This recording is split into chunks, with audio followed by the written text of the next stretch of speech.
ये जो विशेष गहन पुनरीक्षण हो रहा है उस पर आपका क्या स्टैंड है? बिल्कुल हम लोग का स्टांस ये है कि ये सरकार की मिली भगत से इलेक्शन कमीशन गलत काम कर रहा है।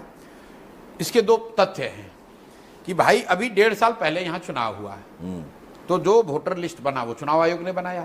अभी लोकसभा का चुनाव उसी से हुआ है। तो अगर आप कह रहे हैं कि वो वोटर लिस्ट खराब है, गलत है, अशुद्ध है, तो भाई उसमें नेपाली हैं, बांग्लादेशी हैं, तो क्या चुनाव आयोग ये मानने को तैयार है कि लोकसभा का जो चुनाव हुआ, जो पार्लियामेंट का चुनाव हुआ, जिस चुनाव से मोदी जी प्रधानमंत्री बने, वो वोटर लिस्ट शुद्ध नहीं था?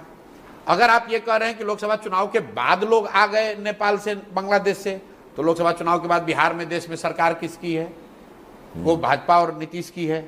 मेरे भाई ऐसा है कि अगर आपको वोटर लिस्ट का सुधार करना है तो जिन लोगों, जो 14 का वोटर लिस्ट है उसको मानिए, उसमें जिन लोगों की मृत्यु हो गई उसको हटा दीजिए, जिनका उम्र 18 से ज्यादा हो गया उनका नाम जोड़ दीजिए, जो पलायन करके चले गए उनका नाम हटा दीजिए।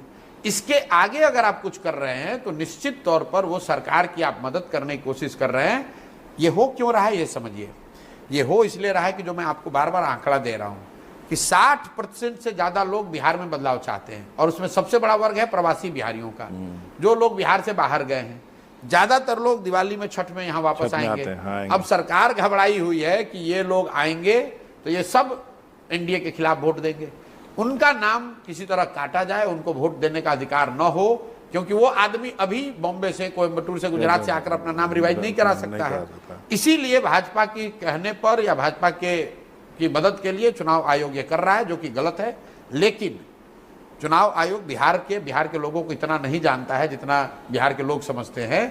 बिहार के लोग बहुत राजनीतिक लोग हैं, ये मानने वाले लोग नहीं है। हर हालत में हर व्यक्ति अपना नाम उसमें जुड़वा लेगा।